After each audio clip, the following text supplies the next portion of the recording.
Hi everyone, my name is Varsha and this is my channel Kitabon Ki Varsha where I talk about books. And today also I'm going to talk about a book that I read last week.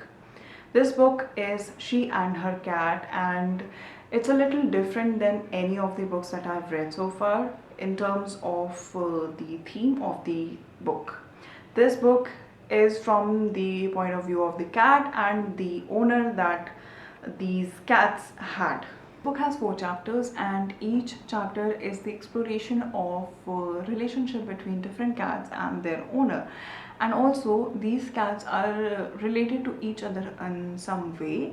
The story starts with this small kitten in a small cardboard box on the street. He looks up at the sky. He is looking at the train passing by, the people passing by, and then one girl comes and picks him up and takes him home. She names him Chubby, and Chubby is describing the home he is in now, and he tells her that now I am your cat, and he's so happy to be her cat. The woman's name is Mew. She has friends, she has boyfriend, she's not sure where the relationship is going, she's not sure that if she is fine because she thinks that she's not like other normal people. She never express her feelings, and we get to know more about her. Then Chubby grows up and seasons change. He goes out to explore the territory. He meets John, who is an old dog, and he tells Chubby that I actually used to know your mother, and they bond over it. And he tells Chubby that this territory was actually your mother's territory, and now it's yours. Then in the next chapter we meet Mimi, who is also a small kitten. She likes Chubby, but Chubby tells her that you are really small right now and you need to grow up and stop thinking about these things. And she also grows up and she is living in this house where Rainer is living, and Rainer is an art student. She is excellent at it, but she's going through the phase of a teenager where she needs to find out who she is. She needs to prove herself, and she is trying to do an internship, and the things that happens with her, the loneliness, the stress, the pressure she's going through, all those things we get to see. And then in all that pressure and all that stress, Mimi sees her and she wants to help her, but she doesn't know so how to help her. So she got pregnant with the King Tails kitten, who is another cat she meets while she was exploring the territory. And she has she gives birth to 5 kittens.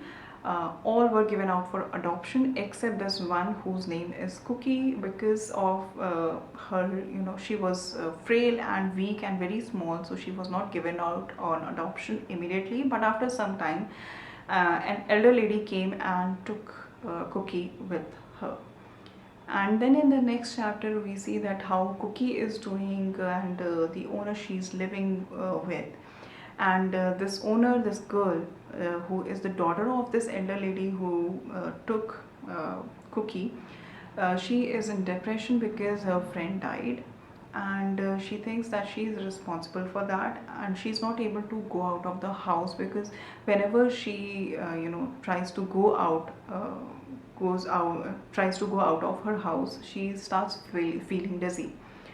And then comes a moment when she had to step out of the house to save Cookie. And then what happens and all of that, this is a story that's happening. So John, the older dog, he knows all of these cats. He knew King Tail, he knew Mimi, he knew Cookie, and there are other cats also. Kudo, I think his name is Kudo. So many cats are there. This and in the last chapter we get to know more about John, and he is about to die because he is very old, and he asks Kudo to bring all these cats together, and he says goodbye to them. And this whole book is really cute, very small book, a short novella, and it's a very cozy read. But I must say that it might not be liked by everyone. One of the reasons that I liked it is because I listened it on Audible app and the narration was amazing. Uh, there were times when the cat was not feeling well, was not physically well, and at that moment it didn't feel like that the narration is happening like you are reading something from the paper. It was actually so beautifully done. There were pauses, there were, the voice was accommodated according to that situation, and I really like that thing about the narration part. And I think that's the reason I liked it even more.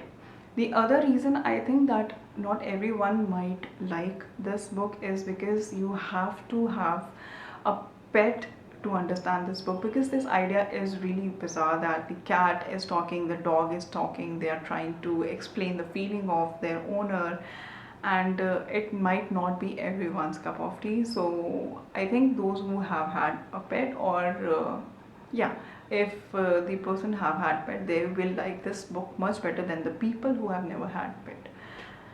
And yeah, I think I should say that this was a very cozy read and I really liked it.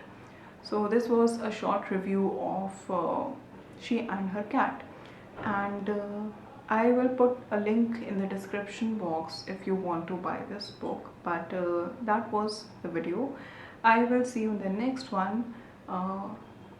Till then, take care. Bye bye.